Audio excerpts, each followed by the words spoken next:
RGPV exam portal में यदि आपको ऑफलाइन एग्ज़ाम के लिए अपनी कॉपी अपलोड करनी है तो सबसे पहले आपको poly.rgpvexam.in वेबसाइट को ओपन करना होगा, जैसे ये मैंने किया हुआ है।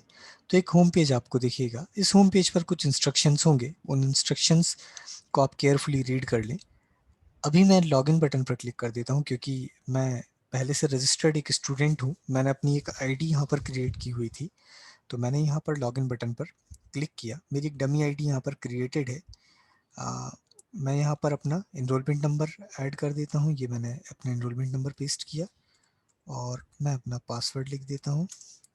पासवर्ड के बाद जैसे ही मैं लॉगिन करता हूँ तो एक होम पेज ओपन होगा। आप देखिए इस होम पेज, इस डैशबोर्ड पर अगर आप देखें तो यहाँ पर मेरा जो नाम होगा, वो मेरी जो बेसिक डिटेल्स होंगी, enrolment number, mobile number and बाकी सारी चीज़ें, ये मुझे यहाँ पर दिख रही है। यहाँ पर अगर आप देखें तो ये एक कोड है, सब्जेक्ट कोड। सब्जेक्ट कोड मैंने यहाँ पर डेमो लिखा हुआ है और मेरा सब्जेक्ट का नाम भी यहाँ पर अगर आप देखें तो डेमो है। यदि आपका सब्जेक्ट नाम डिस्प्ले नहीं होता है तो भी आपको चिंता की कोई बात नहीं है, लेकिन आपका सब्जेक्ट का कोड बिल्कुल करेक्ट होना चाहिए। तो मेरा जो सब्जेक्ट कोड है, क्योंकि मैं अभी एक डेमोन्स्ट्रेट कर रहा हूँ, इसलिए मैंने अपने सब्जेक्ट का कोड यहाँ डेमो लिखा हुआ है। क्योंकि आज मेरा जो एग्ज़ाम है वो शेड्यूल्ड है, इसलिए मुझे यहाँ पर एग्ज़ाम मुझे अवेलेबल बता रहा है और स्टार्ट का जो बटन है स्टार्ट एग्ज़ाम का, ये मुझे इनेबल बता रहा है कि ये इनेबल है। अगर आपका एग्ज़ाम हो चुका है तो ये बटन आपको डिसेबल दिखेगा, इनेबल नहीं दिखेगा। तो अगर इस पेज की बात करें, इस डैशबोर्ड की बात करें, तो यहाँ पर बहुत ज़्यादा ऑप्शंस ही नहीं है। सिर्फ मुझे, अगर आप देखें तो या तो मैं यहाँ पर लॉग आउट कर सकता हूँ या तो मैं मेरा एग्ज़ाम स्टार्ट कर सकता हूँ। तो अब मैं अपना एग्ज़ाम स्टार्ट करता हूँ। जैसे ही मैं अपना एग्ज़ाम स्टार्ट करता हूँ तो एक पेज ओपन होगा। यहाँ पर मैंने पहले से एक फ़ाइल अपलोड की हुई थी, तो शायद आपको प्रीव्यू में वो दिख सकती है। यहाँ पर आप देखें तो दो सेक्शन है। अपलोड कॉपी फॉर डेमो, मतलब इस पेपर कोड के लिए मुझे कॉपी अपलोड करनी है, एक तो ये सेक्शन हो गया। और एक नीचे अगर हम स्क्रॉल डाउन करें तो और का मतलब है या तो ये या तो ये। तो और में लिखा हुआ है कि choose centre for copy submission if unable to upload copy. यदि आप कॉपी किसी भी वजह से अपलोड नहीं कर पाते हैं तो आप इस ऑप्शन में आएंगे, लेकिन आपको ध्यान रखना है यदि आपके कॉलेज ने या आपकी यूनिवर्सिटी ने आपको इंस्ट्रक्शंस नहीं दिए हैं कि आप कॉपी किसी सेंटर पर दे सकते हैं, तो आपको इस ऑप्शन का यूज़ नहीं करना है। ये आप बिल्कुल ध्यान रखिएगा। इस ऑप्शन का यूज़ आप तभी करेंगे जब आपको इंस्ट्रक्शंस दिए हों आपके कॉलेज या यूनिवर्सिटी के द्वारा कि आप इस ऑप्शन को यूज़ कर सकते हैं, वरना आपको सिर्फ कॉपी अपलोड ही करना होगा। अब मैं सबसे पहले कॉपी अपलोड ऑप्शन पर आ जाता हूँ। तो यहाँ देखें डाउनलोड क्वेश्चन पेपर एक बटन दिख रहा है। ये जो बटन है इसका मतलब है आप अपना क्वेश्चन पेपर यहाँ से डाउनलोड कर सकते हैं। लेकिन कुछ लोगों को यदि ये बटन नहीं दिखता है तो इसका मतलब है कि आपको पहले से ही इंस्ट्रक्शंस दिए होंगे कि आपको दूसरे पोर्टल से अपने क्वेश्चन पेपर डाउनलोड करना है। तो सिंपल है, पॉलिटेक्निक स्टूडेंट्स को एक दूसरे पोर्टल से अपने क्वेश्चन पेपर डाउनलोड करना है, अपनी आंसर शीट, आंसर बुक को लिखना है, उसे एक पीडीएफ में, एक फाइल में कन्वर्ट करके इस पोर्टल पर लॉगिन करने के बाद अपने तय समय में यहाँ पर अपलोड करना होगा। ठीक है। यदि आपको कॉलेज ने इंस्ट्रक्शन दिए हैं तब तो आप अपने सेंटर्स पर अपनी कॉपी सबमिट कर सकते हैं, यदि आप इस पोर्टल पर अपलोड नहीं कर पा रहे हैं तो। लेकिन अगर कॉलेज और यूनिवर्सिटी ने आपको कोई इंस्ट्रक्शन नहीं दिए हैं तो आप इस ऑप्शन का यूज़ नहीं कर सकते हैं, ये मान्य नहीं होगा। मैं ऊपर आ जाता हूँ क्योंकि मैं ऐसा मानता हूँ कि मैंने एक कॉपी अपनी लिखी हुई थी और मुझे उसे अपलोड करना है। तो अपलोड आंसर शीट नाम के बटन पर मैं क्लिक करता हूँ। मेरे पास पहले से एक फ़ाइल बनी हुई है। मैं एक फ़ाइल को चूज़ कर लेता हूँ और इसे सबमिट कर देता हूँ। जैसे ही मैं सबमिट करता हूँ तो ये देखिए बैकग्राउंड में मेरी फ़ाइल यहाँ पर अपलोड हो गई है। अगर मेरी फ़ाइल सक्सेसफुली अपलोड हो जाती है तो मुझे यहाँ एक मैसेज दिखेगा, कॉपी सक्सेसफुली सबमिटेड। मेरी कॉपी सक्सेसफुली सबमिट हो चुकी है और अब आप अगर देखें तो प्रीव्यू में, ये प्रीव्यू का जो है, यहाँ पर जो मेरी फ़ाइल थी वो उसका एक प्रीव्यू भी मुझे दिखा रहा है।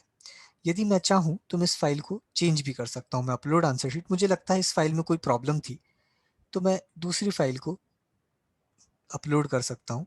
सबमिट कर देते हैं हम, ये फिर से प्रोसेस होगी और अगर ये सक्सेसफुली अपलोड हो जाएगी तो यहाँ पर मुझे कॉपी सक्सेसफुली अपलोडेड एक मैसेज दिखेगा, ये आ गया।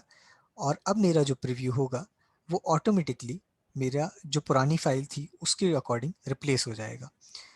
अगर आपको यहाँ पर मिसिंग पीडीएफ फाइल आपको दिखता है तो इसका मतलब ये नहीं है कि आपकी फाइल अपलोड नहीं हुई है। यदि कॉपी सक्सेसफुली अपलोडेड आ चुका है, दैट मीन्स आपकी फाइल अपलोड हो चुकी है। लेकिन फिर भी अगर आपको कोई डाउट हो तो आप फिर से अपनी फाइल को अपलोड कर सकते हैं। ये मैंने अपलोड की अपनी कॉपी, मैं अलग अलग फॉर्मेट्स में अलग अलग कॉपीज़ के साथ यहाँ पर मैंने रखी हुई है फाइल्स को, ताकि हर तरीके के कॉम्बिनेशंस आपको मैं बता पाऊँ।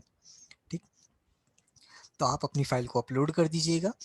एक चीज़ आपको याद रखनी है, जब भी आप अपनी फाइल, जो भी आपकी फाइल होगी उसका जो फॉर्मेट होगा वो एक्सटेंशन होना चाहिए हमेशा पीडीएफ फाइल। देखिए मैंने नई फाइल अपलोड की तो ये मेरी फाइल अपलोड हो चुकी है और ये मुझे बता रहा है, ये देखिए अलग अलग पेजेस में, कि आपकी फाइल सक्सेसफुली अपलोड हो चुकी है और इतने पेजेस आपने अपलोड किए हुए हैं। ये देखिए, है ना। किसी भी वजह से यदि आपकी फाइल अपलोड नहीं हो पाती है, फॉर एग्जांपल किसी भी वजह से आपको यहाँ पर जैसे लास्ट मैंने बताया था नहीं दिखती है, तो आप डाउनलोड एंड प्रीव्यू बटन की हेल्प तब ले सकते हैं। लेकिन ये हेल्प आपको तभी लेनी है जब आपकी फाइल यहाँ पर नहीं दिख रही है ना। वरना आप एक बार फिर से अपनी अपलोड कर सकते हैं फाइल को। लेकिन आप ये समझिएगा, मैंने 3 बार फाइल अपलोड की तो जो लास्ट फाइल होगी वही यहाँ पर मान्य होगी, वही आपकी लास्ट रिकॉर्ड कहलाएगा। इसके पहले यदि आपने जो भी फाइल की है वो ऑटोमेटिकली हम डिस्कार्ड कर देंगे। जो लास्ट फाइल अपलोड की है हम उसको उसे ही यहाँ पर एक्सेप्ट करेंगे। अब अगर आप देखें तो ये जो फाइल है अपलोड मैंने की है, इसमें इसका जो नाम होगा उसका भी आपको पैटर्न समझना होगा कि आप इस फाइल को किसी भी नाम से नहीं रख सकते हैं। आपको इस फाइल का नाम में कोई भी स्पेशल कैरेक्टर यूज़ नहीं करना है। जैसे मैं आपको बताऊं, ये मैं आपको एक तरीका बता देता हूं, बड़ा सिंपल तरीका है कि ये आपका हो गया एनरोलमेंट नंबर जो कि यूनिक एंटिटी है, और अंडर स्कोर, डैश नहीं है, ये डैश मैंने नहीं लगाया है, अगर आप देखें अंडर स्कोर है ये।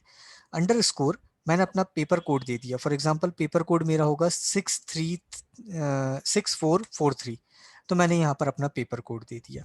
या अगर आप चाहें तो पेपर का टाइटल भी दे सकते हैं, लेकिन आपको ध्यान रखना होगा स्पेसेस। अगर मान के चलिए आपका कंप्यूटर साइंस या फिर आपका एक जो सब्जेक्ट है उसका नाम है सी लैंग्वेज, तो आप सी लैंग्वेज ऐसे ना लिखें स्पेस के साथ, आप अंडरस्कोर की हेल्प लें हमेशा, है ना, अंडरस्कोर की हेल्प लें। आपको किसी भी प्रकार का स्पेशल कैरेक्टर, जैसे ये ब्रेसेस या किसी भी टाइप का स्पेशल कैरेक्टर यूज नहीं करना है। डॉट पीडीएफ आपकी फाइल होनी चाहिए, डॉक फाइल हम एक्सेप्ट नहीं करेंगे। आपकी जो फाइल होगी वो पीडीएफ फाइल होनी चाहिए, और इसकी फाइल की जो साइज है वो लगभग 30 MB से कम होना चाहिए, या तो 30 MB हो या 30 से कम हो। ये आपको ध्यान रखना होगा। 30 MB से ज़्यादा की अगर फाइल है तो आप यहाँ पर अपलोड नहीं कर सकते हैं, पहली चीज़। दूसरी बात कि जैसे ही आपने देखा होगा मैंने अपलोड की थी फाइल, तो ये तुरंत अपलोड हो गई थी और तुरंत मुझे इस प्रीव्यू में दिखी थी। आपको ये याद रखना होगा, ये ध्यान रखना होगा कि ये जो फाइल जो मैंने आपको दिखाई है 8-9 पेज की, ये बहुत छोटी फाइल है, लगभग 400 KB की फाइल है। लेकिन जो आप फाइल एक्चुअली में आंसर शीट लिखेंगे वो थोड़ी सी बड़ी साइज़ की हो सकती है, वो 10 MB, 15 MB, 20 MB, 25 MB तक की हो सकती है। तो उसे अपलोड होने में भी आपको टाइम लगेगा, और प्रीव्यू जब दिखाएगा, क्योंकि ये प्रीव्यू आपका सर्वर से डाउनलोड होता है, तो प्रीव्यू दिखाने में भी शायद आपको थोड़ा सा टाइम लगेगा, क्योंकि वो फाइल जो होगी वो डाउनलोड होगी। तो ये डिफर करेगा, जो टाइम होगा यहाँ पर अपलोड होने का और डाउनलोड होने का, ये अलग अलग हो सकता है अलग अलग सिस्टम के लिए, क्योंकि आपका इंटरनेट शायद स्लो काम कर रहा है और मेरा इंटरनेट शायद फास्ट काम कर रहा है। तो आपको थोड़ा सा संभल के इसे अपलोड करना होगा, लास्ट मोमेंट के लिए बिल्कुल भी ना रुकें। और जैसे ही आप इसे अपलोड कर देते हैं तो आप अपनी फाइल को यहाँ पर लॉक कर देंगे। तो लॉक करने का मतलब है कि अब अगर आपको सब कुछ सक्सेसफुली दिख गया है, सब आपकी फाइल सक्सेसफुली अपलोड हो चुकी है, तो आप सबमिट कर देते हैं, कमिट कर देते हैं कि अब मेरी फाइल सक्सेसफुली अपलोड हो चुकी है, और आप इसे लॉक कर देंगे। तो मैं इसे लॉक कर देता हूँ। ये मैंने अपनी फाइल को लॉक कर दिया। जैसे ही मैं अपनी फाइल को लॉक कर देता हूँ तो अब इसका मतलब है मेरा सबमिशन कंप्लीट हो चुका है, copy submitted, successfully submitted and locked. तो अब मैं कभी भी, यानी कि अब मेरी जो फाइल है वो, मेरी जो फाइल थी वो हमेशा के लिए लॉक हो चुकी है और हमारे सर्वर पर अपलोड हो चुकी है। तो बड़े बेसिक सी मैंने आपको बताया स्टेप्स। पहली स्टेप में आपको मैंने बताया कि आप लॉगिन करेंगे, डैशबोर्ड पे अपना कोड वेरीफाई करेंगे, कोड के आगे आपको स्टार्ट बटन का एक, स्टार्ट एग्जाम का एक बटन दिखेगा, उसे आप जैसे ही क्लिक करते हैं आप इस डैशबोर्ड पर आएंगे। यहाँ पर डाउनलोड क्वेश्चन पेपर ज़रूरी नहीं है आपको दिखे, क्योंकि अगर आपके कॉलेज ने या आपकी यूनिवर्सिटी ने कहीं और किसी पैनल पे अगर आपको क्वेश्चन पेपर डिस्प्ले किया हुआ है तो ये बटन आपको नहीं दिखेगा, ये ब्लैंक दिखेगा। यहाँ पर अपलोड कॉपी फॉर डेमो, मतलब जो भी आपका पेपर कोड होगा उसका नाम यहाँ पर होगा। आप यहाँ पर अपलोड बटन पर, अपलोड आंसर शीट बटन पर क्लिक करके अपनी पीडीएफ फाइल को चूज करेंगे। पीडीएफ फाइल का साइज 30 MB होना चाहिए।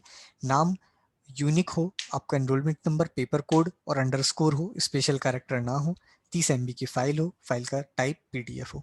आप जैसे ही अपलोड करके सबमिट करते हैं तो ये फाइल आपकी अपलोड होगी और आपको यहाँ पर एक मैसेज दिखेगा, सक्सेसफुली अपलोडेड। जैसे ही आपकी फाइल अपलोड हो जाती है, आप एक बार वेरीफाई कर लें प्रीव्यू आपको दिख रहा है नहीं दिख रहा है।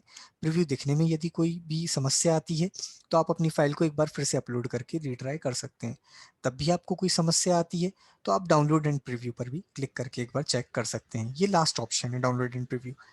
तो आपकी फाइल अपलोड अगर सक्सेसफुली हो जाती है तो आप अपने फाइल को लॉक कर सकते हैं। आपको याद रखना होगा कि आपकी जो लास्ट फाइल होगी, अगर आप 10 बार भी फाइल अपलोड करते हैं तो बिल्कुल आप कर सकते हैं, लेकिन जो लास्ट फाइल होगी उसी की एंट्री हमारे पास मान्य होगी, बाकी कोई भी एंट्री हम मान्य नहीं करेंगे। दूसरी चीज़, नीचे और में यहाँ पर आपको, अगर आप किसी भी वजह से इस पोर्टल पर अपलोड नहीं कर पाते हैं कॉपी, तो आपको कुछ सेंटर्स आपके कॉलेज या यूनिवर्सिटी के द्वारा बताए जाएंगे। तो उन सेंटर्स पर जैसे ही आप, फॉर एग्जांपल आपने खुद के कॉलेज में, अपने कॉलेज में अपनी कॉपी अपलोड की है, अपनी कॉपी सबमिट की है फिजिकल कॉपी, तो आपको अपने कॉलेज का नाम यहाँ मेंशन करना होगा और सबमिट करना होगा और लॉक सबमिशन करना होगा। लेकिन ये ऑप्शन आपका तभी, मैं आपसे फिर से अगेन कहूँगा एक बार और, कि ये ऑप्शन आपका तभी हम एक्सेप्ट करेंगे जब आपके कॉलेज या यूनिवर्सिटी के द्वारा कोई नोटिस आपके पास पहुँचा हो। यदि कोई नोटिस नहीं है तो ये ऑप्शन आप यूज़ नहीं कर सकते हैं, भले ही ये आपको दिख रहा है लेकिन आप इस ऑप्शन को यूज़ नहीं कर सकते हैं। तो ये बहुत ध्यान रखिएगा, क्योंकि आपकी आंसर शीट वाली बात है। शायद अगर आपके कॉलेज या यूनिवर्सिटी ने आपको किसी सेंटर अलाउ नहीं किया है सेंटर पर जमा करना, तो आपको अपने कॉपी जो होगी वो अपलोड ही करना होगी। तो बड़ा सिंपल स्टेप्स थी जो मैंने आपको एक बार फिर से बताई। Thank you, thank you so much.